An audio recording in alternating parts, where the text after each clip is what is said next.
Hello everyone, today we are going to solve these questions of arithmetic progression from CBSE class 10 maths. So previous class में हमने arithmetic progression के basics cover up कर लिया था और NCERT में जो exercise 5.1 arithmetic progression की वो basic पर ही based है. So we are starting from the exercise 5.2 question number. हमें second question दिया गया है 30th term of the AP 10,7,4 and so on is. So यहाँ हमें 30th term इसमें find out करना है. अगर AP ये दी हुई है so इसमें n की वैल्यू हो जाएगी 30. यहाँ हमें n 30 दिया गया है और इसी तरह से a1 की वैल्यू होगी 10 और a2 की वैल्यू होगी 7. इस तरह से हमारा कॉमन डिफरेंस इस AP का हो जाएगा a2 जो कि 7 है माइनस a1 जो कि 10 दिया हुआ है और कॉमन डिफरेंस निकलेगा माइनस का 3. ये कॉमन डिफरेंस हो जाएगा. अब क्योंकि हमें 30th टर्म निकालना है इसका मतलब हमें a30 की वैल्यू फाइंड आउट करनी है. हम इसमें फॉर्मूला पुट करेंगे. an का फॉर्मूला होता है a1 plus n minus 1 multiply d. a1 की वैल्यू है 10 प्लस n की वैल्यू क्या है 30 माइनस 1 मल्टीप्लाई d की वैल्यू क्या है माइनस 3. इसको सॉल्व करने पे हो जाएगा 29 मल्टीप्लाई माइनस 3 प्लस 10. ये हो जाएगा माइनस 87 और प्लस 10. अब यहाँ ये प्लस का है ये माइनस का है इसको आगे सॉल्व करने पर a30 की वैल्यू हमारे पास हो जाएगी minus 77. This is the final answer.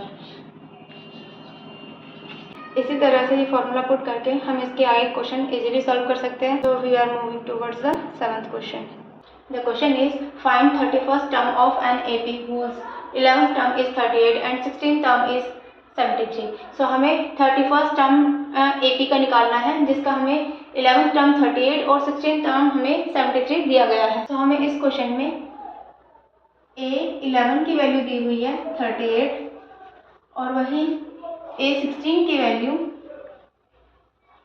73 दी गई है और हमें निकालना क्या है. हमें A31 की वैल्यू फाइंड आउट करनी है. अब हम इसमें an का फॉर्मूला लगाएंगे जो कि होता है an equals to a1 plus n minus 1 d. So इस फॉर्मूले के अकॉर्डिंग A11 की इक्वेशन क्या हो जाएगी. ये हो जाएगा A11 equals to a1 plus n minus 1 करेंगे सो ये हो जाएगा 10d इक्वल्स टू 38. ठीक ऐसे ही A16 की इक्वेशन हो जाएगी a1 प्लस n माइनस 1 करेंगे तो ये जाएगा 15d इक्वल्स टू 73.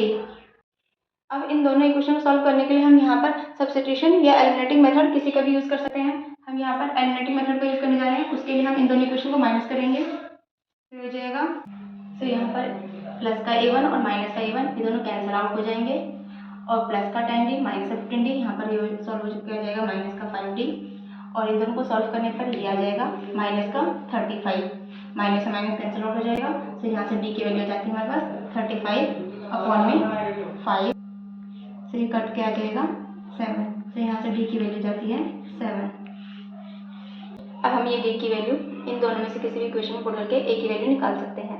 सो हम यहाँ पहले इक्वेशन में d की वैल्यू पुट करने जा रहे हैं. तो ये है a1 प्लस 10 मल्टीप्लाई d की वैल्यू है 7 टू 38. ये सॉल्व करके आ जाएगा a1 की वैल्यू हो जाएगी 70 माइनस 38. सो a1 की वैल्यू आ जाएगी माइनस 32. सो हम इसी फॉर्मूले से A31 की वैल्यू निकालेंगे. सो A31 के लिए इक्वेशन हो जाएगी a1 प्लस n माइनस 1 करेंगे सो हो जाएगा 30d. सो अब हम बस इस इक्वेशन में ये सारी वैल्यूज पुट कर देंगे. सो a1 की वैल्यू हमने क्या फाइंड आउट किया माइनस 32 सो हो जाएगा माइनस 32 प्लस 30 मल्टीप्लाई d की वैल्यू क्या फाइंड आउट की है 7 सो हो जाएगा माइनस 32 प्लस इसको सॉल्व करने पर 210. यहाँ पे इन दोनों को माइनस करने पर A31 की वैल्यू हो जाएगी 178. This is the final answer.